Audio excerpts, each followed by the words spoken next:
Anak muda kan sekarang maunya kerja enak Mas, apalagi jenengan UGM ya. Ya. Jadi singkat cerita saya lulus kuliah sekitar tahun 2011 nih Pak. Jadi selama pas menjelang lulus saya sempat sekitar setengah tahun di Jakarta belajar di stasiun TV. Kemudian merasakan hidup Jakarta Pak. Oke, Berangkat berapa lama itu? Setengah tahun lebih. Setengah tahun Jadi berangkat jam 6 sampai kantor jam 8. Nanti malam itu sore itu selesai kantor kira-kira jam 6. Tapi kalau jam 6 mau pulang kan macet. Kita harus nunggu sampai jam 8 malam baru pulang biar rada sepi. Jadi ketika itu sempat bertubrukan dengan Ramadan. Kemudian ketika Ramadan itu saya pulang dari kantor itu di kendaraan itu mendengar orang lagi sholat Ramadan, sholat tarawih itu loh Pak. Terus saya merasa hati saya terenyuh tuh loh. Ada pertobatan teologis juga. Saya pada titik dimana bertanya pada diri saya sendiri kan. Saya nyari apa di Jakarta tuh kan. Kalau akhirnya saya nggak bisa sholat taraweh, nggak bisa menikmati sholat 5 waktu, nggak bisa menikmati ibadah tuh. Akhirnya saya putuskan ini setelah selesai proyeknya saya langsung pulang ke Jogja lah. Saya akan mulai dari Jogja, apalah yang bisa saya kerjakan. Jadi proses itu menghantarkan kesadaran ideologis untuk berbisnis hanya makan waktu 6 bulan ya? Plus minus 6 bulan, ya. Gila. Dan hari ini 6 bulan di ujung waktu tahun 2011 itu di hari ini memunculkan perusahaan yang sangat besar menurut saya. Karena cabang ada 4, karyawan kurang lebih ada berapa Mas? Plus minus 30. Plus minusnya ada 30 orang dan menggerakkan kekuatan ekonomi jamaah itu sampai mengendalikan sampai ada 10 miliar.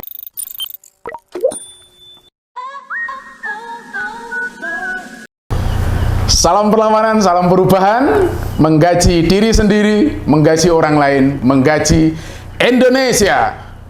Kawan-kawan semua, ketemu lagi dengan saya Godang Wiyadi.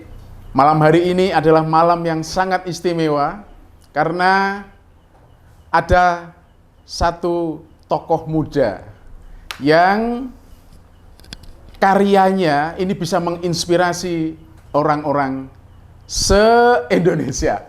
Tapi sebelumnya, seberapapun kepahitan atas kegagalan kamu di hari kemarin atau hari ini, esok adalah harapan baru untuk orang-orang yang mau berubah dan bersyukur. Oke, terima kasih. Tokoh muda ini karyanya sudah sangat luar biasa dan bisa menginspirasi anak-anak muda yang lain di Indonesia. Karena apa? Karena punya unit bisnis yang sangat unik.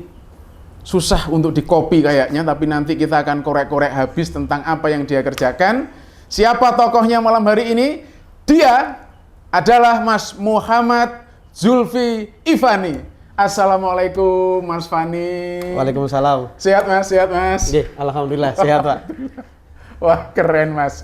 Saya nanya salah seorang wartawan senior di Suara Muhammadiyah, siapa sih anak muda yang hibrida, yang layak untuk saya jadikan satu konten yang bisa menginspirasi kontennya teman-teman muda seluruh Indonesia. Dijawab Zulfi. Wuh, sopo kuwi? Tak korek-korek laju percepatan informasinya. Saya ketemu dan saya minta nggak dari mulut saya, Mas Fani yang menerangkan. Apa sih iframe ini? Alhamdulillah. Matur nuwun Pak Wiyadi. Saya bisa hadir di YouTube jenengan. Jadi iFrame ini singkat cerita adalah perusahaan. Sekarang umurnya plus minus 9 tahun. Kami bergerak di core-nya di rental peralatan multimedia. Jadi kamera, TV, proyektor, terus juga sekaligus sekarang yang lagi ngehit banget selama pandemi ini adalah jasa live streaming. Live streaming ya? Ya, webinar live streaming Zoom itu. Ini luar biasa lah pasarannya selama 1,5 tahun ini pandemi. 1,5 tahun ini. Mas Zulfi, aku pengen tahu ini. Kok iso-isone kecemplung di dunia bisnis? Wih ceritanya piye awal mulanya? Bisnis dulu. Punya persepsi, paradigma, pilihan hidup, terus kemudian bisnis itu piye? Anak muda kan sekarang maunya kerja enak Mas, apalagi jenengan UGM ya. Ya. Jadi singkat cerita saya lulus kuliah sekitar tahun 2011 nih Pak. Jadi selama pas menjelang lulus saya sempat sekitar setengah tahun di Jakarta belajar di stasiun TV. Kemudian merasakan hidup Jakarta Pak. Berangkat berapa lama itu? Setengah tahun lebih. Setengah tahun. Jadi berangkat jam 6 sampai kantor jam 8. Nanti malam itu sore itu selesai kantor kira-kira jam 6. Tapi kalau jam 6 mau pulang kan macet. Kita harus nunggu sampai jam 8 malam baru pulang biar rada sepi. Jadi ketika itu sempat bertuburan dengan Ramadan. Kemudian ketika Ramadan itu saya pulang dari kantor itu di kendaraan itu mendengar orang lagi sholat Ramadan, sholat tarawih itu loh Pak. Terus saya merasa hati saya terenyuh tuh loh. Ada pertobatan teologis juga. Saya pada titik di mana bertanya pada diri saya sendiri kan. Saya nyari apa di Jakarta tuh kan. Kalau akhirnya saya nggak bisa sholat taraweh, nggak bisa menikmati sholat 5 waktu, nggak bisa menikmati ibadah itu. Akhirnya saya putuskan ini setelah selesai proyeknya saya langsung pulang ke Jogja lah. Saya akan mulai dari Jogja, apalah yang bisa saya kerjakan. Jadi proses itu menghantarkan kesadaran ideologis untuk berbisnis hanya makan waktu 6 bulan ya? Plus minus 6 bulan, ya. Gila. Dan hari ini 6 bulan di ujung waktu tahun 2011 itu di hari ini memunculkan perusahaan yang sangat besar menurut saya. Karena cabang ada 4, karyawan kurang lebih ada berapa Mas? Plus minus 30. Plus minusnya ada 30 orang dan menggerakkan kekuatan ekonomi jamaah itu sampai mengendalikan sampai ada 10 miliar ya. Kalau di akumulasi total keseluruhan. Kalau orangnya lebih tepatnya kalau mungkin bicara orangnya sekitar 124 orang. 124 orang. Ya. Gila. Keren habis. Mas, lanjut kita pertanyaannya. Ada basis kesadaran untuk melompat, tidak lagi mau menjadi orang gajian, tapi sebaliknya menjadi orang yang menggaji plus mendapatkan bonus bisa dekat sama Tuhan sedekat-dekatnya dengan versi kita, karena kita punya kemerdekaan yang luar biasa. Yang saya tanyakan kemudian adalah, kok nggak takut, kok ora wedi? Karena bisnis itu bukan cuma zona yang cukup ribet, rumit, dan penuh misteri bagi orang-orang baru. Kok nggak takut? Kesimpulannya, bisnis itu apa?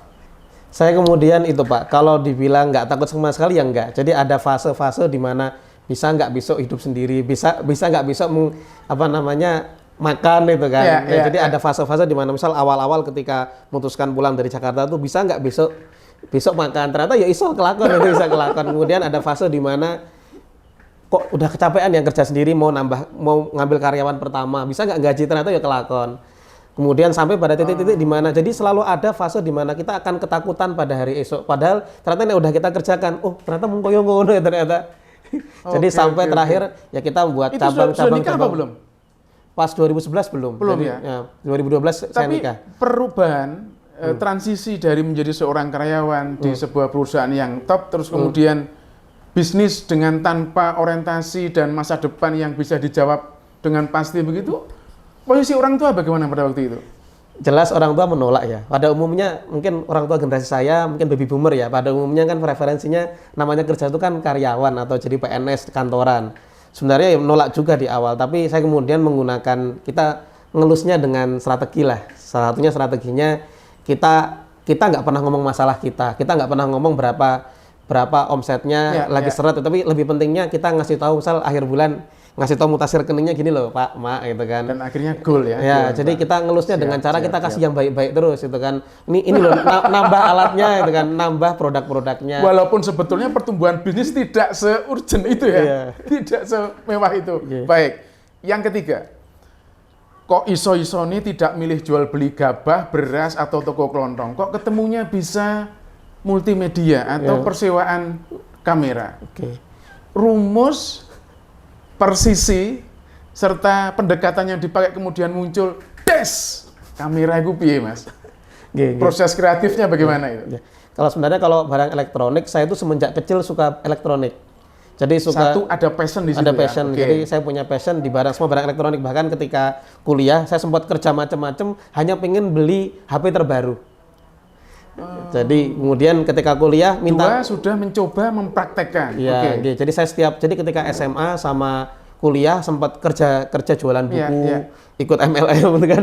Hasilnya saya belikan barang elektronik terbaru yang menurut saya paling oke lah gitu kan. Misal pengen beli HP, pengen beli laptop terbaru gitu kan. Nah, kemudian tapi kan kemudian orang tua ada batasnya kan kalau ngiyani gitu kan. Akhirnya disinilah kemudian saya menemukan passion saya, Pak. Beli barang elektronik gitu kan. Jadi bahasanya sekarang saya pengen beli apapun, alhamdulillah bisa tercover di sini Pak. Pengen beli kamera yang terbaru, pengen beli laptop yang paling canggih. Jadi sebenarnya saya emang passionnya di situ. Justru saya malah kalau disuruh jualan yang mungkin umum bagi orang lain ya. Iya, Tadi betul. misal Barang konvensional. sembako gitu saya malah bingung. Ini barang apa gitu kan. Oke, passion ada. Kemudian memulai sejak dini itu muncul. Nah, yang ketiga kan butuh modal, Mas. Iya, iya. Pada waktu itu untuk mengawalinya kok bisa langsung jalan karena ibaratnya persewaan kamera itu kan minimal kan sudah ada rupiahnya yang besar untuk membeli stok untuk yang disewakan itu. Ceritanya memulai itu bagaimana itu? Jadi Yang saya baca di Tribun di situ menggunakan modal yang sangat kecil. iya, nggih. Jadi bahasa sederhana saya tuh iframe itu atas kuasa Allah nggih.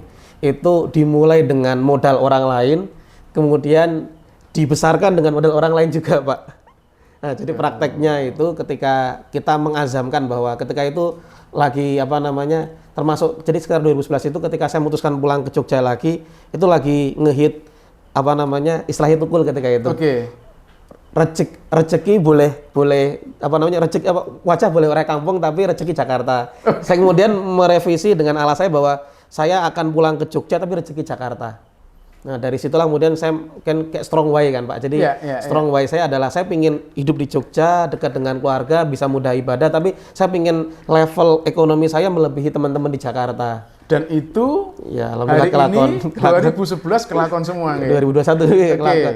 Jadi, sebelum lanjut, Mas Fani ini adalah juga seorang aktivis di Muhammadiyah. Dia menjadi penggerak pemuda Muhammadiyah dan dulunya sekaligus menjadi aktivis Ikatan Mahasiswa Muhammadiyah. Kembali ke pokok persoalan. Mas, saya minta diuraikan dengan bahasa Mas Fani untuk teman-teman semuanya. Mengelola usaha mulai dari menumbuhkan fasenya, terus yang kedua mengembangkan, yang ketiga itu go public. Nek poin-poinnya diceritakno kasar gitu piye Mas Fani? Siap. Jadi kalau yang saya alami ya 2012 itu ngawalin ya, start. Start 2012 itu berarti saya punya skill. Jadi pertama adalah kita punya skill modal dulu. Sendiri ya, skill atau ya. Mungkin lebih tepatnya skill atau passion lah. Di mana kita punya minat. Artinya ketika kita punya minat di situ sebenarnya kita nggak harus digaji untuk melakoninya.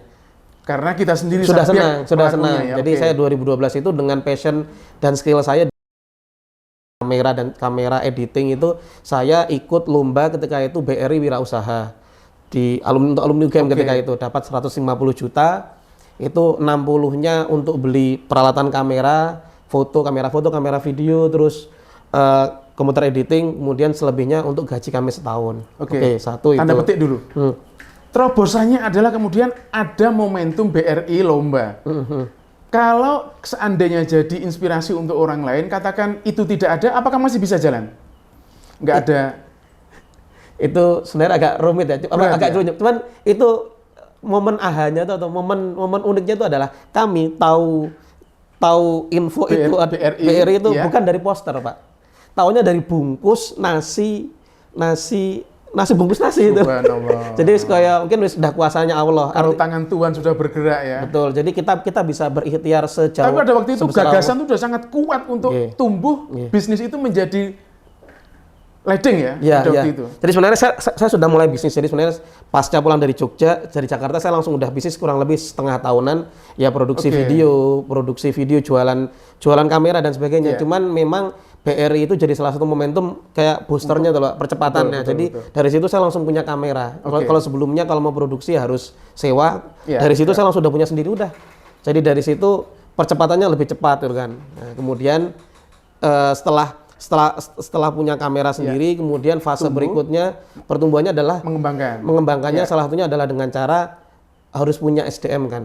Kita rekrut tim mulai Jadi rekrutnya kita rekrut orang-orang terbaik. Mungkin kalau di awal kita nggak bisa yang terbaik, yang tinggi skillnya, tapi yang paling penting nilainya sama kan, Pak. Sama nilainya misal nilai iframe itu mau berjuang, mau belajar, bahwa lihat apa namanya iframe itu sebagai tempat ibadah itu kan.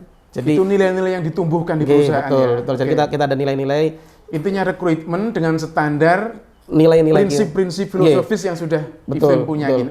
Kalau skill kan bisa diajari kan, Pak. 2-3 bulan bisa diajari, tapi namanya nilai-nilai itu seumur hidup belum tentu bisa kita tanamkan ke kru kita kan, ke tim kita. Artinya kita gimana caranya mengambil tim yang sama nilainya dengan kita.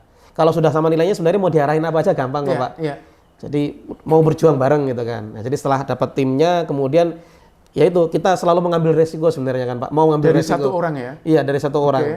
Jadi setelah itu kita terus mengambil resiko bahwa apa namanya dulu kan dimulai dari rumah kontrakan saya. Terus kita ngontrak rumah baru. Oke. Terus di rumah kontrak baru itu dari satu orang, oh kurang, nambah terus. Dan sebenarnya kalau SDM itu tepatnya adalah SDM yang bagus itu, dia adalah aset kan. Dia sebenarnya SDM yang bagus itu kan dia membawa rezekinya sendiri. Iya. Tapi kalau apa namanya kalau SDM yang tidak berkualitas Di bawah standar lah ya. dia malah jadi beban. Tapi ketika kita bisa mengambil SDM yang bagus, dia sudah punya rezeki sendiri dan rezekinya itu gampangnya kalau dikumpulin kan mangkok ada 30 orang punya mangkok kan jadi baskom kan Pak. Jadi baskom itu adalah iframe tempat rezekinya. Jadi jangan khawatir kita rekrutmen orang kalau nggak bisa bayar karena dia udah bawa rezekinya sendiri kok.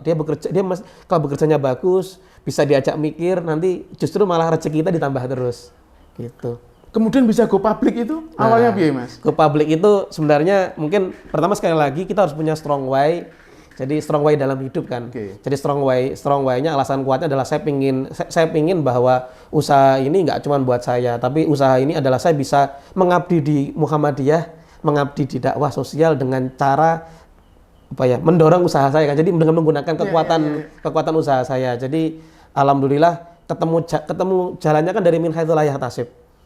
Jadi contoh misal saya pingin carane punya cabang itu nggak pakai utang bank sama sekali katakan gitu kan pendapat saya kan. Akhirnya dari situ saya nyoba punya cabang dengan modal sendiri. Memulai satu cabang ya? Ya jadi cabang sini dan kemudian kita punya cabang di Gamping. Kita modal dengan modal sendiri, modalnya ya sak tekane lah. Nah, dari situlah kita kemudian belajar sistemasikan, gimana caranya punya 2 cabang bareng-bareng, gimana cara ngelola yang jaga rental, gimana cara ngelola keuangannya. Ketika kemudian cabang itu sudah ada, kita kemudian baru tahu ternyata keluhnya di dunia rental itu nggak cuman cabangnya, tapi gimana caranya cabang itu langsung dibekali dengan modal yang cukup. Karena ngelola, jadi gampangannya kalau mobil itu kan ngelola cabang rental dengan 3 mobil atau 10 mobil kan sama beratnya. Jadi gimana caranya kita buka cabang itu langsung dengan 10 mobil lah, atau bahasanya mungkin kami langsung bawa 10 kamera, 20 kamera. Disitulah kemudian kita menemukan teknik namanya syirkah, patungan usaha. Saya belajar. Yang itu tadi udah melibatkan 124 orang lebih itu ya. Jadi kita sekarang 4 kali syirkah. Alhamdulillah. Gitu. Dan sampai akhirnya di ujung waktu tumbuh sampai cabang 4 ya. Cabang rental berarti udah cabang kelima yang terakhir ini. Cabang sewa laptop itu cabang kelima. Mas, sekarang poin pahitnya ini. Yang muncul di persepsi saya, hampir semua bisnis persewaan itu pasti mengambil risiko yang sangat tinggi. Ngatasi permalingan, ngatasi penipuan dan lain sebagainya. Ada pengalaman yang sudah di-share? Itu apa namanya? Masalah kriminal itu mungkin udah makanan sehari-hari ya ibaratnya ya. Jangan sehari-hari Pak. Itu sudah kita rasakan lah itu. Tapi dari awal sudah merasakan itu ya? Justru sebulan pertama kita buka langsung bablas modal kita Pak. Jadi 60 juta itu kita buka rental itu sekitar bulan Mei 2012. Ya benar ya 2012 Mei 2012. Itu langsung hilang 33 juta Pak. Karena kasus pertama, jadi orang rental, karena namanya baru buka atau berhari-hari nggak ada omset, tahu-tahu ada orang datang mau ngasih omset sewa 1,5 juta kita tapi kita lupa bahwa ada akal sehat kan, harus logis itu kan, harus ngecek dan sebagainya, kita nggak teliti gitu kan, akhirnya hilanglah bablas. Baik Mas, tolong kasih kesimpulan dengan beberapa paragraf yang jadi kesimpulan. Jadi saya pengen diceritakan tantangan terberatnya. Jadi seorang pebisnis mau mulai dari berani memilih bisnis sebagai jalan hidup, kemudian action, kemudian mengembangkan dan meraksasakan. Itu disederhanakan. Apa Mas? Tantangan terberatnya itu di mana? Biar jadi inspirasi buat teman-teman yang lain. Kalau bagi saya mungkin baru beberapa hari lalu saya tulis status ya. Jadi saya punya pendapat bahwa bisnis itu adalah kita menyerahkan diri pada ketidakpastian seumur hidup kita. Ya, jadi setuju. Seumur hidup kan kita tidak pasti. Tapi gimana caranya kita ngatur mindset, yang tidak pasti itu adalah hari ini omsetnya besar, besok besar banget. Itu kan nyeting kayak install mindset kan Pak. Jadi Iya. jangan berpikir bahwa omsetnya hari ini dikit, tapi yang kita pikirkan bahwa ketidakpastian itu adalah hari ini besar, besok besar banget, besok besar banget itu kan. Nah, satu itu, jadi kita harus berdamai. Apakah kemudian orang-orang hebat itu nggak punya ketakutan sama sekali itu? Ya punya takutan, cuman kan orang-orang hebat itu bisa jadi dia hebat karena bisa mengelola kan Pak. Mengelola ketidakpastian itulah. Jadi kalau hari ada lagi turun, ya berarti misal kalau lagi turun ilmunya kan bom marketingnya. Kalau lagi naik tinggi banget, SDM-nya dikencengin kan. Gimana caranya?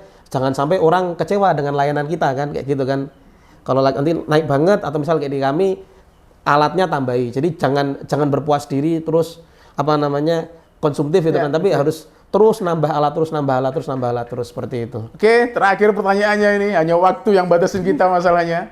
Saya pengen tahu Mas, yang terakhir ini, bagaimana membuat model branding atau apa bahasanya, sampai akhirnya iframe ini menjadi semacam kayak kalau sekarang saya ini tinggal di Jogja, mau ngomongin nyewa kamera, ya iframe di kepala saya ini sekarang. Tatkala googling, tatkala searching, yang muncul adalah iframe. Dulu jenengan ngawalinya branding piye Mas? Iya. Akhirnya muncul Jadi kalau persepsi publik seperti itu. Kalau branding memang kita kita itu punya mazhab namanya ratakan. Ratakan. Nah, babat habis. Ratakan, ya. Babat habis. Jadi babat habis. Nah, jadi maksud saya anak-anak itu ketika kita punya usaha di bidang sewa kamera misalnya. Jadi mungkin kalau dibuka ya sewa kamera Jogja, nanti katakan dari 10 pencarian itu 5 sampai 7-nya kami. Iya, benar. Bahkan sekarang sewa laptop Jogja itu kalau dibuka 400 punya kami. 400. 400. Jadi kita mazhabnya adalah namanya ratakan ini. Iya, kita babat habis. Cuman itu babat habisnya mazhab dan di itu kerja marketing. Perusahaan ya. Ya kerja bareng, kerja by tim. system ya. By system kerja tim. Artinya itu secara marketing kita ratakan, tapi secara pekerjaan kita nggak berkompetisi dengan rental-rental lain. Wong kita juga sering misal ngambil dari rental lain. Kalau kita memang kehabisan kita lemparkan gitu kan. Jadi kita tetap kolaborasinya di operasional, tapi namanya marketing kita mazhabnya ratakan, babat habis. Wes, kesimpulan nih. Mas Fani, aku pengen teman-teman semua harus mendengar motivasi dari Mas Fani untuk power serta greget jadi pengusahanya itu nyambung, nyetrum kalian semua. Volumenya biar lebih membesar yang pengen bisnis. Mas, tolong kasih motivasi buat kawan-kawan semuanya. Terutama teman-teman di anak-anak muda Muhammadiyah. Nggak usah takut untuk memulai bisnis. Sampean kayak omongan Mas.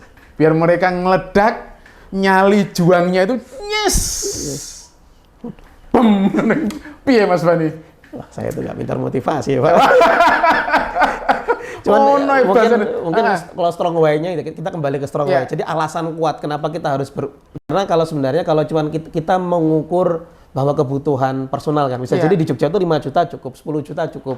Hidup dengan keluarga di Jogja 10, 15 juta, 20 juta udah banyak banget. Banyak banget, betul. Problemnya kalau kita kan nggak cuman mau jadi bahasa Qur'annya kan ibil, hewan ternak itu kan. Cuman hidup cuman jadi hewan ternak. Kan kita nggak mau itu gitu kan. Kita pengen hidup itu juga ikut nguri-nguri dakwah, jadi skrup-skrup dakwah, jadi skrup-skrup perjuangan itu kan. Nah, kalau udah kita pengen jadi skrup-skrup perjuangan, skrup-skrup dakwah, itu mau 1 miliar, 2 miliar pun kurang. Intinya khairun nas alfa'um linnas. Dan sepertinya nggak ada cara lain. Selain ya kita harus strong berbagi dan banyak bermanfaat buat orang lain ya. Dengan insya Allah dengan caranya kita punya usaha yang besar itu kan Pak. Kayaknya saya sepakat ini. Ini jujur saya hari ini malam ini nggak nanya saya tentang pendapatannya berapa, perusahaannya kayak apa, tapi saya saksi hidup. Aku udah menyaksikan kantornya, udah menyaksikan pegawainya, juga udah ngintip keuangannya. Mendem mabok kamu kalau saya kasih tahu. Yang jelas yang pengen saya setrumkan sama kalian semua. Hari ini tidak ada pilihan lain selain melawan atau miskin. Kalau kamu tidak mengawali dari sekarang untuk berbisnis, esok lebih berat untuk memulai. Nah, mumpung sudah dengerin Dewa Jasa Kamera di Jogja, maka jadikan setrum ini menjadi booster nyalimu untuk meledakkan pilihan ideologis. Jalan bermanfaat buat orang lain tidak ada selain satu, menjadi orang yang bisa menggaji dirinya sendiri, menggaji orang lain, menggaji Indonesia. Kesimpulan saya, ternyata hampir semua yang saya temuin, kawan-kawan yang meledakkan kehidupan mereka di jalan ruang berbisnis, hanya aja satu pilihannya. Tidak ada toleransi untuk sebuah kesuksesan. Tidak ada kompromi dalam sebuah kemakmuran. Intinya, zonanya harus dikosongkan. Jangan lagi kamu terkebiri, terantai, dan menjadi beban dari masalahmu sendiri, ketakutan, malas, dan yang lainnya, sehingga kamu lebih lambat untuk mengambil keputusan. Sekali lagi, apapun kepahitan kamu atas nama kegagalan di hari kemarin atau hari ini, esok hari adalah harapan baru untuk orang-orang yang mau berubah. Terima kasih sudah menonton video ini. Wassalamualaikum warahmatullahi wabarakatuh. Godang Wiyadi. Asli.